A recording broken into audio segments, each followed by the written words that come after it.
Ariana is being sabotaged by Scooter for leaving him. She's being set up by Republic as well because Taylor views her as her biggest threat. Demi Lovato has better albums than Selena Gomez. Taylor lowered the bar for talent necessary to be mainstream, for example, Gracie Abrams. Sabrina Carpenter is Katy Perry 2.0, and the short and sweet era is her teenage dream. Taylor Swift's creativity has been declining a lot, and it shows on all her albums post-folklore. What? What? Okay, here I am back again, ready for some more lashings. Today I'm going to be reacting to more of your unpopular opinions. I solicited these on Instagram, and you guys never fail to deliver the delusion. So I'm here to clap back, to smack down, but also to agree with and to ponder on the insane and unhinged things that you have sent in. I don't know how many versions of this video we've done, but it just gets more and more interesting every single time. So I'm excited to dig all the way into this with you today. And I have to remind you that my podcast, Evolution of a Snake, is going on tour this month. We are coming to 10 cities in the United States, and we are so excited to see you. DC and LA are sold out. If you want to join us live in Los Angeles for our show, meaning digitally, you can literally stream the show and watch it on demand. I will leave a link to that down below. And also, of course, evolutionofasnake.com to get your tickets. We have also launched new tour merch. And I have to say that this is my favorite merch we've ever created. It was created with the incredible Chappell Roan, who is one of the most amazing merch designers working at this very moment, and they just really get our vision. They understand what we're trying to do. It is all happening, so make sure to go and get that. We also have 15% off our core collection, which are the staples of merchandise that you know and love, the Swiftologist hat and hoodie. Go and check it out. Everything is at the link in one convenient place for you to find it. And you know what? You should subscribe to this channel because I know you're coming back here week after week, and you want to see these unpopular opinions, so you might as well make it official. I am scared. Let's just jump right in. The first one is Charli needs to end the brat era soon or else people will be over it. I don't really know that that's necessarily true. I might have thought that was true after the Grammys. That seemed to be a bit of an inflection point where it was like, okay, I think we get it. I think we get the 365 party girl, seeing the dare on stage at the Grammys, making out with someone and looking so proud about it, I think was enough for me. That was kind of my like max capacity, seeing Gabriette on the screen of national television. But, you know, I thought that her Coachella set was really interesting. And I loved the ending that she did where, you know, it was kind of like the words over and over, like, is Brat over now? Do I need to make space for something else? Is it Lord Summer? Is it Haim Summer? Do I need to basically get out of the way so that other people can shine? And Charli recently followed this up with a TikTok that I thought was so interesting. I was actually thinking about even just doing a video based on that in and of itself. Like, what is an era? How long do they last now versus how long did they last before? I do think that it's kind of crazy that Charli is having to discuss whether Brat is over or not when it's not even a year old. Like back in the day, album cycles used to go on for 2, 3, 4 years. I mean, even something as recent as like Dua Lipa's Future Nostalgia era, that went on for a pretty long time and people were very happy to see it stay. I think that people are generally happy for eras to go on for quite a long period of time, as long as it's providing something good and something interesting. And Charli's Brat era certainly has done all of those things. What I think maybe was a bit overwhelmed about Brat is that it was so adapted for, you know, TikTok and social media virality, in that she did a bunch of 1-2 punches. Like there were so many incredible things. The Troye Sivan remix of Talk Talk, the Girl So Confusing remix with Lorde, the Sympathies and Knife remix with Ariana Grande wouldn't be my favorite, but you know, it is a thing. The Von Dutch remix with Addison Rae.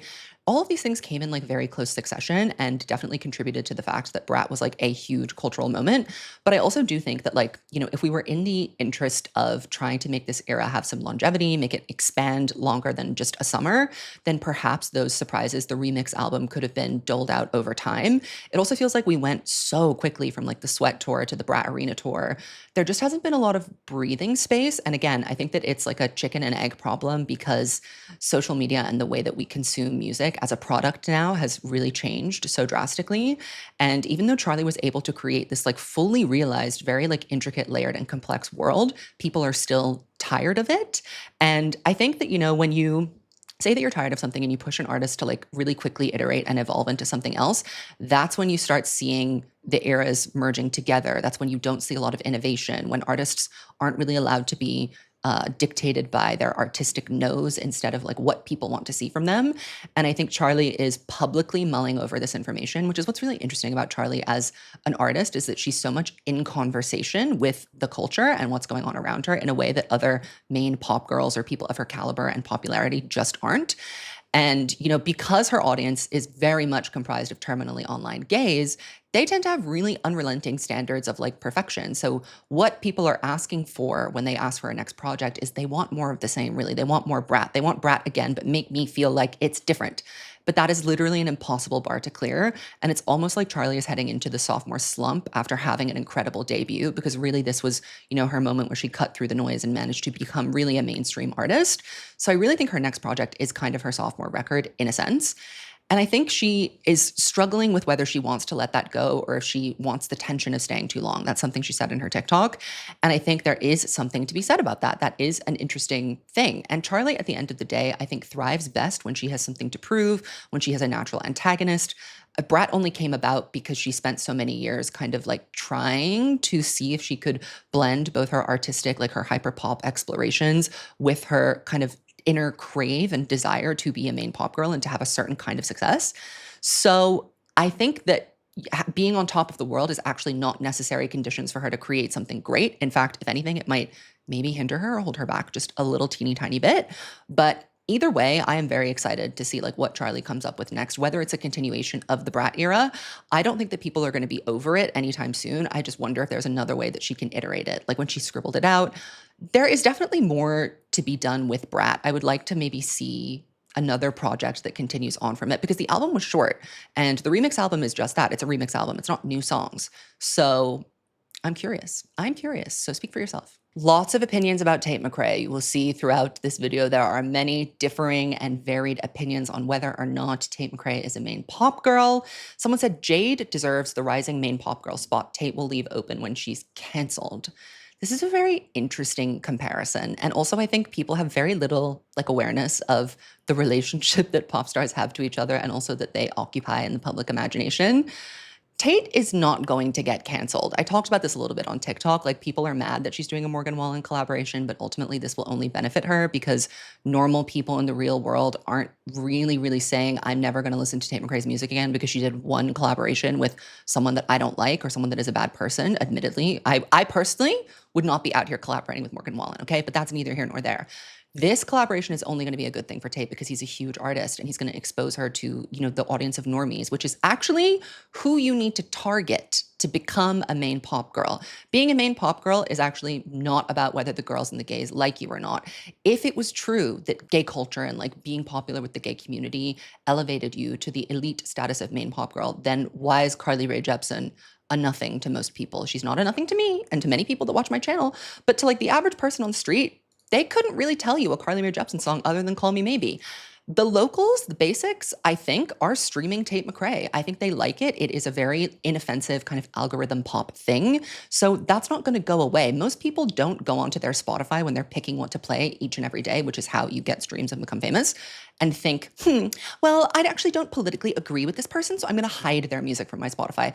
That really is not how that works. And Tate has a big label push behind her. So like she's not going anywhere. There's no open spot for someone to take. Even if there was an open main pop girl rising spot for Jade, I don't think that Jade could take it. Jade, to me, I think is pretty fated to be a niche artist. And there are a lot of things to consider here. First of all, Jade is not a new artist. She has been familiar to the public. She has been in a group for years and years and years. She's a little bit older than these young girls coming for the main pop girl title. But also she has a very niche and specific appeal. She's really not making super radio hit friendly songs. Angel of My Dreams is nothing like a sports car, for example. It's not an espresso. It's not a Good Luck Babe.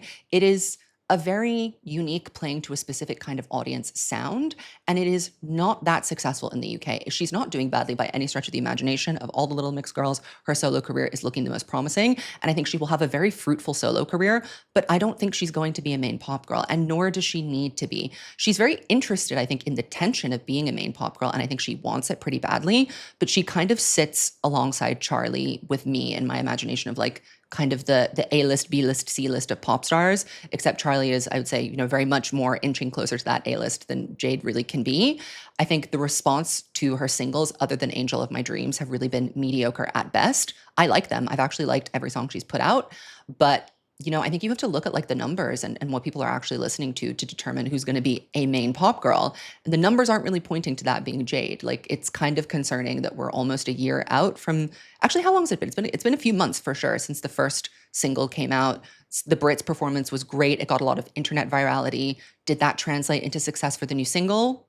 Not really. Is there an album announcement? No. So that kind of tells you, I think, the answer to your question. Addison is better than Tate. Only one of them is creating interesting music. Now, better in what sense? Better in what sense? I got a follow-up, unpopular opinion from someone else that said, better ideas and good execution is better than talent. I see you, Addison Rae. So I can imagine that what the first person was trying to say is that Addison Rae is more creative than Tate and her music is more interesting. Does that necessarily mean that Addison Rae is better than Tate McRae? Well, I think we need to look at the raw material. A lot of people like to say, oh, you don't need to be good at XYZ in order to be a pop star. But you kind of need to have the basics down. Like, you got to be able to carry a tune. Let's start there. And, it would be good if you can dance. I think Addison Rae can dance. I've seen her Obsessed performance, one of the greatest things I've ever seen in my entire life. Tate McRae, as an artist, is far more, maybe not as an artist, as a performer, is far more developed and advanced than Addison Rae. Tate McRae's choreography alone can clear. Her singing is also better than Addison Rae's. Have you heard Addison Rae sing live? It's not a pretty sound. It's not a pretty sound, and it doesn't have to be. But I think only one of them is creating interesting music. That is true. I think that Addison's music is interesting. Do I think it's better than Tate's? I don't know. I mean, it's debatable, probably yes. But Tate is not creating interesting music. I think we can say that now, so close to what has been out for a while. There are some bangers, there are some good songs, but there's nothing that interesting about it. Addison Rae does have better ideas and does have better execution. Now, are those better ideas and better executions, again, penetrating the masses? Are people receiving it the way it needs to be received? Addison Rae is playing to a very specific audience. She's kind of ironic. She's very referential. It's very Y2K. Most people are not going to engage with that and be like, oh, this is a pop star. This is someone that I really need to pay attention to. This is a future Grammy winner. I think Tate McRae has a little bit more, commands a little bit more respect from the general public because she does have that like raw innate performance ability. Addison Rae still carries the stigma of a TikTok star. I know to all of us, she's been rebranded as this iconoclast genius, but she is definitely still fighting that initial presentation of who she was in the public eye. And I think it's going to be very interesting to see whether Addison can translate her vision outside of the music video format.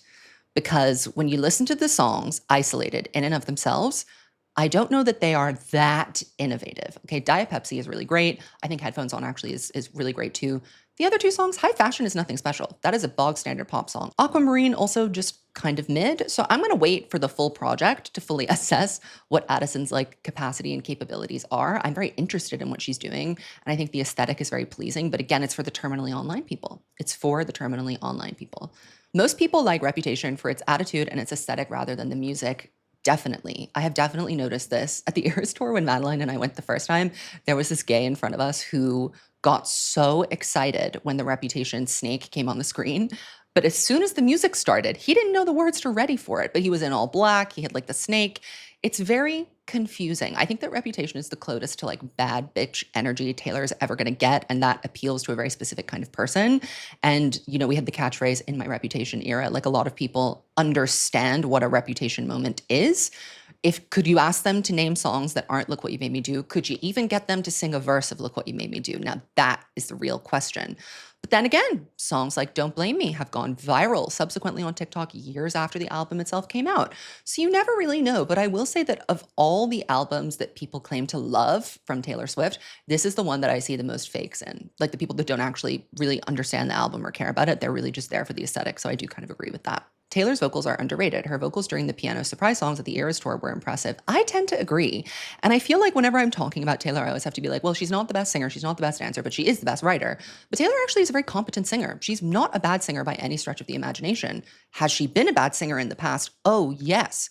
I feel like her development as a singer from 2006 to 2025 has been really incredible. I mean, 2024, that's when the Eras tour ended, but same.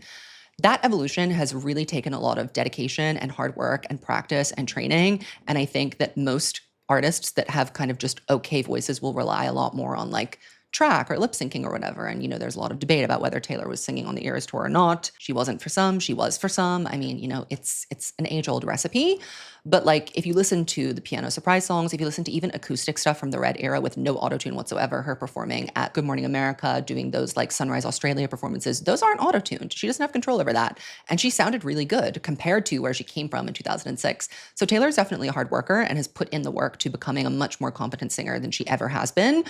Do I think that she is the best singer in the world? No, but I think she's a really good understanding of what her voice can and can't do, and she plays to her strengths, which is exactly what she should be doing. And focusing on the writing is honestly what she should be doing 100% of her attention of, so the fact that she even devoted the time to becoming a better singer, I think is commendable. But then again, I'm a Swiftie, so of course I'm going to say that. If Madison Beer had better music and good marketing, she can be bigger. These kill me. These absolutely kill me. I got other ones being like, if Ava Max had a big hit, she could be like, guys, if I had wings and could fly, I would be an eagle, okay? If I was a completely different being from what I am, then of course I could be that other being. If Taylor Swift had bad music and bad marketing, she could be a lot smaller. Do you see this? The thing is that Madison Beer doesn't have that good music. And the marketing doesn't matter when the music isn't that good. No amount of good marketing can make up for a lackluster product, and that's exactly what Madison Beer is serving. And no one can tell me any different. You can cape for Madison Beer all you want, but she is extraordinarily mid, in my opinion. I let her rock, I let her cook, I let her fans enjoy her, but there's a reason why she's not a main pop girl.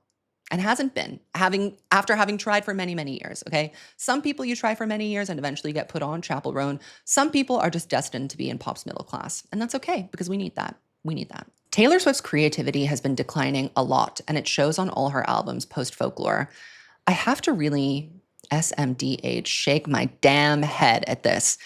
I think this is someone who never listened to Tortured Poets Department. Really, again, my theory that Tortured Poets not having a really clear visual identity and also not getting a proper era in and of itself has completely cudgeled its ability to be received as a creative project that has artistic excellence that goes beyond even just her being honest and personal. Like, there are a lot of creative things and decisions that are made on the Tortured Poets Department that build on things she has done earlier in her career or introduce something completely new into the canon, both from a production and a lyrical perspective. You can go and watch my video re-ranking Tortured Poets to hear me kind of discuss that a little bit more. So, I mean, if your argument is just that like Midnight's didn't really show a lot of progression creatively, I would agree with you. But because Tortured Poets exists, and because Evermore exists, Evermore is a lot more experimental than folklore. It's a lot more creative than folklore. It goes into different areas. It explores completely different subject matter. Sonically, the palette is actually probably the most diverse and expansive she has ever done. Evermore really, when you think about it, is a lot more experimental than folklore. So, wrong, invalidated. Eternal Sunshine Deluxe wasn't what I expected. It was beautiful, but it was not the pop diva-y that I wanted. This is interesting to me because I'm kind of like, what did you expect? Eternal Sunshine wasn't exactly chock full of iconic pop diva-y. It was a very specific distillation, elegant, refining of the Ariana Grande thing. It was certainly nothing like what she had done before. It wasn't a Dangerous Woman. It wasn't a Thank You Next. It was certainly not a sweetener. So the deluxe, to me, I was actually surprised that there were as many upbeat moments as there were. I thought it was going to be more downbeat. So when I heard it, I was living. I was saying, girl, do that again. Do that dandelion thing again. Twilight Zone, best song ever made.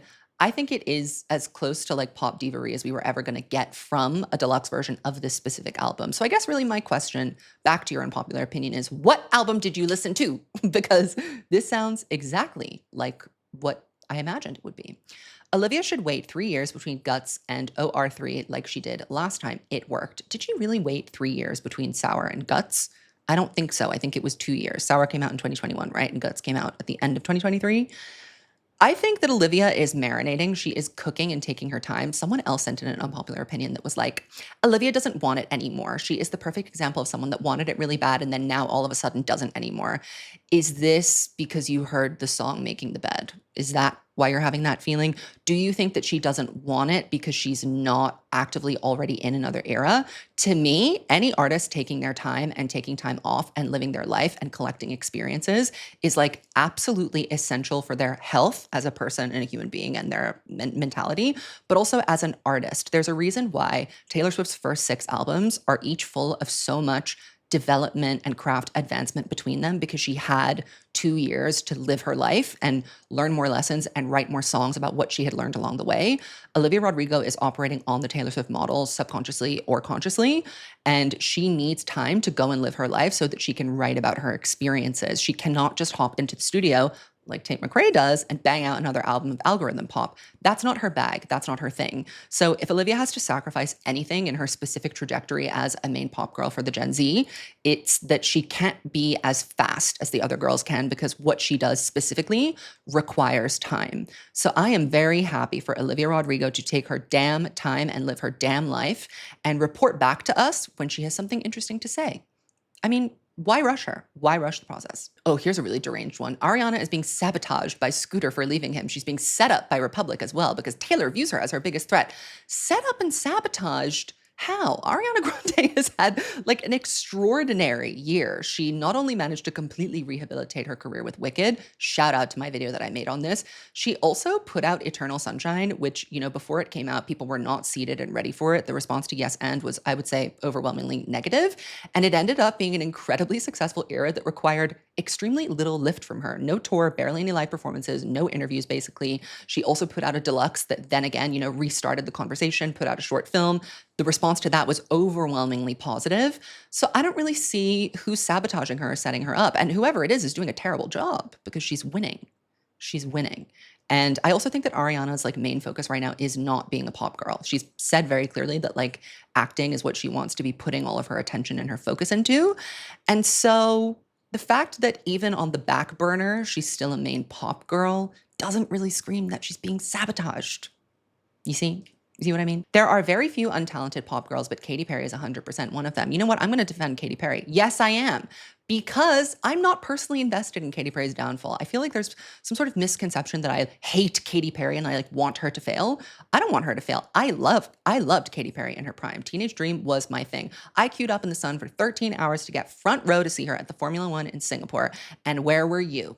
Where were you? I would love for her to come back and have a big moment, but that's neither here nor there. Back to the opinion that we're talking about. She is 100% untalented. I just don't think that's true. Katy Perry's a really good performer. When she puts her whole Katy-ussy into her performances, she's very funny. She's very engaging. I actually think that Katy can sing. She's not the best singer in the world, but most pop girls aren't. Look at the Teenage Dream Tour. Look at the California Dreams Tour. Look at that for an example of a good performer. The Lifetimes Tour is not bad because Katy Perry is untalented. The Lifetimes Tour is bad because Katy Perry has no creative vision. Her Katy Perry play, Vegas Residency, was excellent. It was really funny. It was really kitschy. It was everything that makes Katy Perry, and it treated her like a legacy act, which is what she is and how she should behave. The Lifetimes Tour sucks because she's doing too much 143 and she's trying to do something new and she has no vision. That's why that's bad, not because she's untalented. So the bits don't work, the little funny dances don't work because it's not funny and because the music is bad and because we don't want to hear these songs. You see? That's not why. The talent is not the problem here. Okay, 2 about CXOXO. If CXOXO didn't focus on Drake during Kendrick's summer, it could have been bigger than Brat. What? What? Okay, here's the thing about CXOXO. I am a CXOXO defender, but I'm not a CXOXO defender in that I say that it is a great album because it is not a great album. It is an imperfect album. It is an experimental album. It is certainly creatively challenging for Camila Cabello as an artist, but it is not a great album. It is not front to back. Most of the songs sound unfinished, need a little bit of work. That's what I like about it. I find that charming about it because I think that Camila Cabello's prior work was so safe and so rote and so straightforward. And this felt like a real experiment. And sometimes with an experiment, you know, 50% of it goes right and 50% of it goes wrong. And that's kind of where I'm at with CXOXO. I love it as an iconic piece of pop culture history, I have decided, but it certainly couldn't have been bigger than Brat. There wasn't another song that like could have competed with the kind of moment that Charli was able to orchestrate. And Brat is also about so much more than even just the songs. It was about the moment that Charli orchestrated and organized. Brat was one of the most intentional, thought through, and meticulous album rollouts that we've seen in a long, long time. CXOXO was unfocused and felt unfinished. So the fact that Drake was on one of the songs was not what held it back from being CXOXO Summer. It was, in fact, the album not being good enough and the marketing and execution plan of it not being strong enough. That's why it wasn't Brat Summer. But I appreciate the sentiment. I always appreciate CXOXO defense because I'm right there with you. I want to defend it so bad, but at the end of the day, it is a middling album. But for Camila Cabello, it's like the upper tier of a middling album. I have a lot to say about CXOXO. I won't monopolize this entire video talking about it. Sabrina Carpenter is Katy Perry 2.0, and the short and sweet era is her teenage dream. But I don't think so. I think Sabrina is much more borrowing from the Ariana Grande playbook with a little bit more humor than Katy Perry. The Katy Perry moment was very much orchestrated by her being a product and her being everywhere and it being possible to push someone through to traditional media with a little bit of the new media that was coming out at that time. It was a very specific confluence of circumstances that made Katy and Teenage Dream propel like that. The reason why I think that Sabrina is not really like Katy Perry is that I think that she has better artistic instincts than Katy Perry does. And that's based off of the deluxe version of Short and Sweet. I do think that there were some interesting projects and experimentations there. I also think that Sabrina, crucially, and this is what Katy Perry literally failed at, Sabrina understands what the public wants from her. She understands how people want to see her in public, and she plays up to that character while maintaining a little bit of privacy for herself. Katy Perry thinks that she understands what people want from her, but post-Teenage Dream, she has never been able to get it right. She has been coasting off of 5 diamond singles ever since. It's a little bit too soon to tell whether Sabrina is doing that or not, but I think the deluxe edition of Short and Sweet was very promising, and I think that this new team of collaborators that she has around her, paired with the understanding and the forethought that she puts into her outfits, the pop culture moments that she is ingesting and referencing, is a lot more considered than anything Katy Perry ever did with Teenage Dream.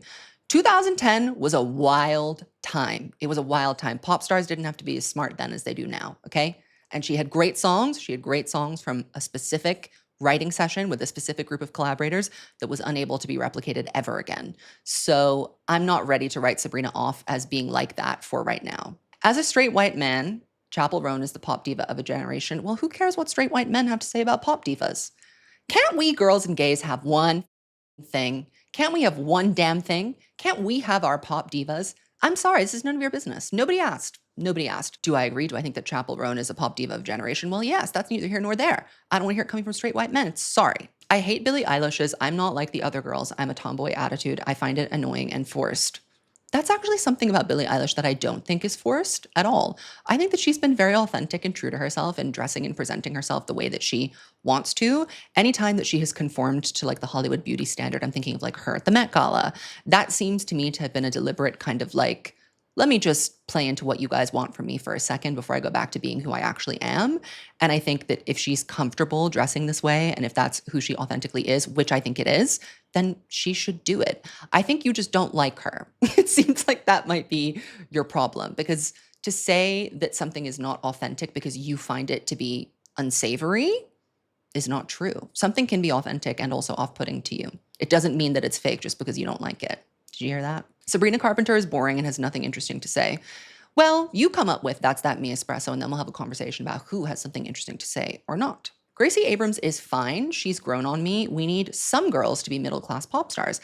I agree. And this kind of goes back to what I was saying earlier. We definitely do need a middle class of pop star. Gracie is an interesting one, though, because her songs, "That's So True" specifically, is having like a chart resilience that is completely baffling compared to, the quality of her other work. There's a reason why this one song, and I think Risk is also kind of like "That's So True," but I Love You, I'm Sorry, Risk, and "That's So True" to me are like the etchings of Gracie's sound. The issue that I have with her is that I don't think she has a sound yet. I don't think there's a distinctly Gracie Abrams flavor to what she does, apart from what she does in "That's So True." So it'll be interesting to see if her next project kind of builds and follows on that sound and helps create and carve out something even more distinctive. So because she has that hit, and also the fan base, like she's a very devoted and dedicated young fan base, I wouldn't write her off as a middle-class pop star just yet. I'm watching to see what she's gonna do. It's not for me right now, but there is definitely capacity and space for her to grow and expand and take on something a little bit more than being a middle-class pop star. When I think of a middle-class pop star, I think of someone like Carly Rae Jepsen or Kesha, like people that are not playing arenas. Gracie Abrams is playing Madison Square Garden. That's not a middle-class pop star, okay? Just like Tate McRae. Tate McRae is not a middle-class pop star either. If you're selling out Madison Square Garden, there's something going on, okay? There's something going on that is a little bit more than one night at Radio City Music Hall, I'm sorry. Mayhem is set to win Album of the Year so far. Clear concept, excellent music, and great world building. I think it's going to be a contender. Do I think that it's necessarily sewn up that a pop album is going to win it next year? It really depends on who releases and what the caliber and quality of that release is going to be. I don't know why, but I feel like a man is going to win in 2026. I wish that wasn't true. I really wish it wasn't true, but I think it might be. And it's a little too soon to tell, but for me personally, of the pop albums that we've heard so far this year, Mayhem is by far and away the best thing that we have heard, even maybe since the end of 2024 too. It is so classically Gaga. It does things that are so different to what she's done before. I think that it's interesting. Another unpopular opinion that I got was that Gaga is doing nothing interesting or new with Mayhem. She's just reheating her own nachos. And I have to say, how can you say something like that when songs like How Bad Do You Want Me, Killa, and Zombie Boy exist? I can a little bit understand saying that about Abracadabra because that is such a classic Gaga song. But again, it feels new and it feels original, which is why it's resonating. Gaga has tried to imitate herself before and flopped and failed at it. This is not one of those cases. So there must be something new and interesting there to dissect. How Bad Do You Want Me, Killa, and Zombie Boy all are kind of like weird songs that don't fit what people thought Mayhem was going to be in the first place. How Bad Do You Want Me is like an electro pop 80s song. It actually kind of reminds me of AA, Nothing Else I Can Say from The Fame. But Killa and Zombie Boy are kind of like disco-y funk songs. We've never heard Lady Gaga do anything like that before. So I think it's completely unfair to say that Mayhem isn't doing anything interesting or new because to me, it's the most progressive sound that Gaga has come up with in a very long time. And I'm cheering. I'm personally cheering. So album of the year, maybe so. Demi Lovato has better albums than Selena Gomez. Now, don't lie. Don't get in my DMs and lie to me. Demi Lovato does not have a front-to-back album. That's really, it's the truth of the matter. The closest thing she has to a front-to-back album, and I'm really not counting the Disney stuff here, like Get Back, Here We Go Again. Let's compare their adult careers, okay? So basically anywhere from Unbroken onwards for Demi Lovato. Confident, 2 songs that are good, everything else slop. Demi, self-titled, slop. The Artist Starting Over, Dancing with the Devil, slop. The closest thing Demi has to a front-to-back, and it's not front-to-back, is Tell Me You Love Me. And again, I reiterate, it's not front-to-back. It had one hit single, one kind of okay single. Revival, however, is front-to-back. Revival really is front-to-back, and it had at least 3 very big songs. So for the sheer fact that Revival exists, I mean, look at how many albums Demi has and look at how many albums Selena has. The fact that Selena is able to clear with just 1 album of her limited repertoire versus Demi's however many albums, I mean, Selena has always had a better vision than Demi. Sorry, whether that's because of Selena or because of the team of people around her, because of the writers that she gets put in the room with, you can argue, debate that back and forth till the cows come home. But I'm telling you that Selena Gomez, despite having a much inferior musical talent than Demi Lovato, has much better music. Much better music. Selena's discography, out of the 3 Disney girls, Miley, Demi, and Selena has the strongest discography, in my opinion. I've been ripped apart for that one before, and I'll say it again because I think that it's true. Taylor lowered the bar for talent necessary to be mainstream, for example, Gracie Abrams. To say that Taylor lowered the bar after single-handedly basically reigniting the singer-songwriter trend for the main pop girl, singer-songwriterism was not a main pop girl bag or, component of artistry until Taylor revitalized that art form. Every single pop girl after her has come on trying to do the same thing in one way or another. Apart from like Lana Del Rey, who had a very specific actual singer-songwriter thing going on, Gracie is indebted to Taylor not because they both have low talent. Gracie is trying to do what Taylor does. And people acknowledge that and they think that it's familiar and they like it. And I don't think that Gracie Abrams is untalented. I think that maybe she is not the best singer in the world. I don't think she's the best writer in the world.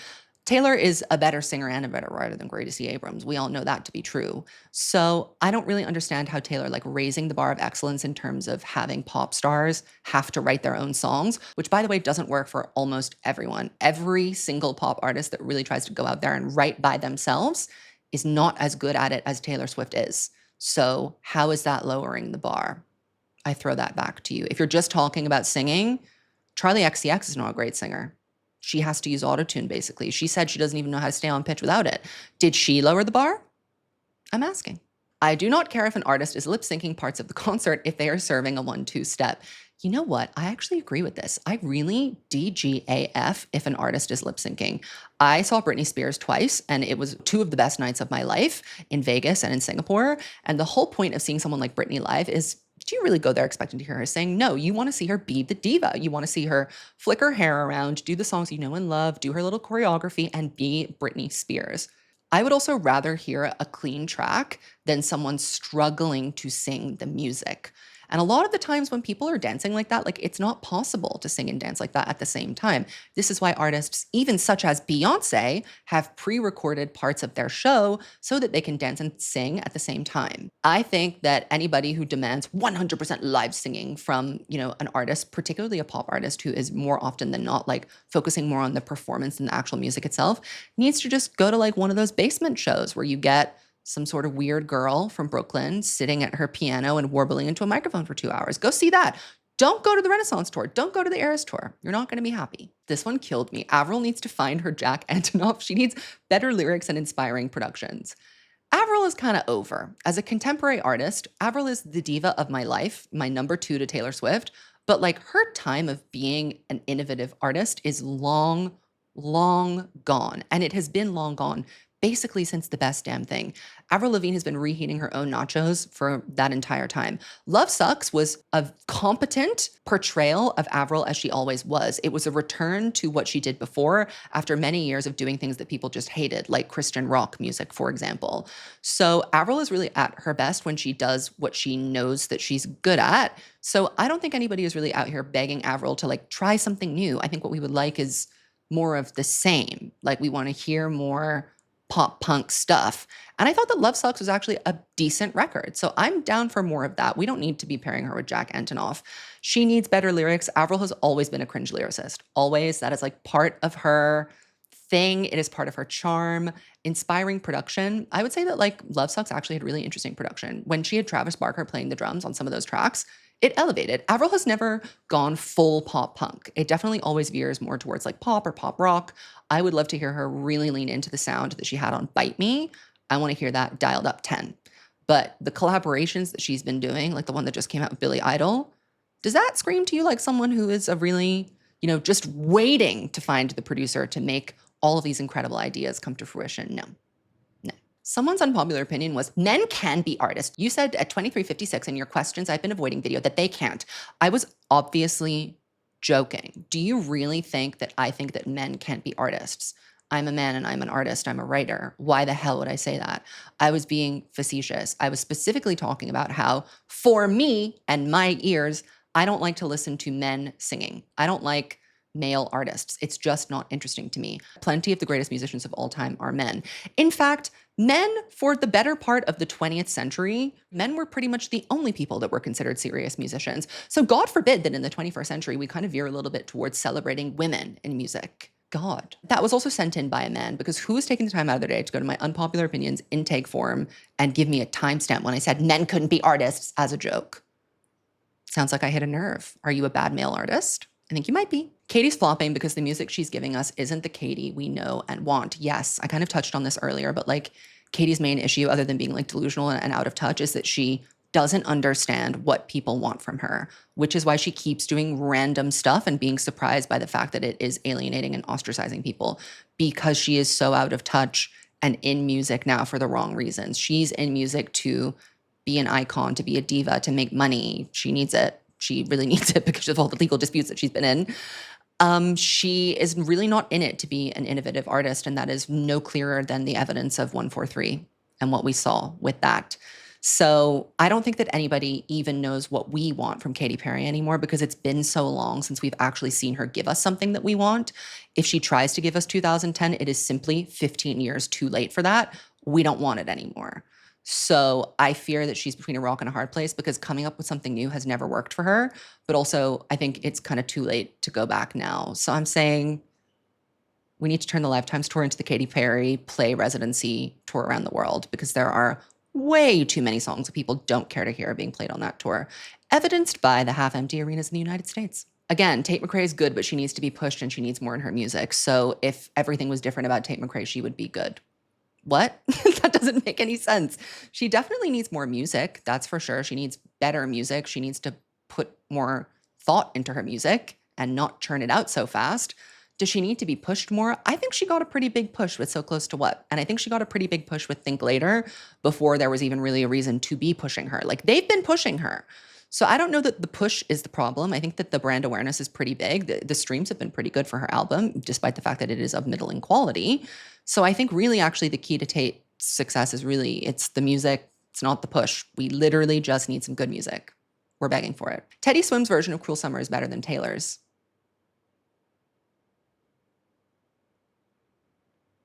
And Taylor is better than your mother. Next. Marina has never managed to top Electra Heart. That is very clear. That's not an unpopular opinion. A lot of people like to say that Fruit is her magnum opus, and I think that that is such an interesting idea. Such an interesting idea that I don't agree with. Electra Heart to me was the pinnacle of Marina, and it has just been a slow decline ever since. Contissimo was interesting. I was interested in it, but it does feel like Electra Heart Nachos reheated. Like, it does feel like she's kind of imitating herself in a way because she knows that that's what people want from her. But at least she's a pop star that has the awareness to know what people want from her. Not everyone has that skill. Not everyone has that skill. All right, that is about all the mess and the delusion that I have time for in today's video. I hope that you liked it. Leave me a comment and let me know what your unpopular opinion is. Was there anything in this video that made you scream at the screen? I would love to hear from you. Make sure to subscribe and get your tickets to the Snares tour. All right, I'll see you in my next video.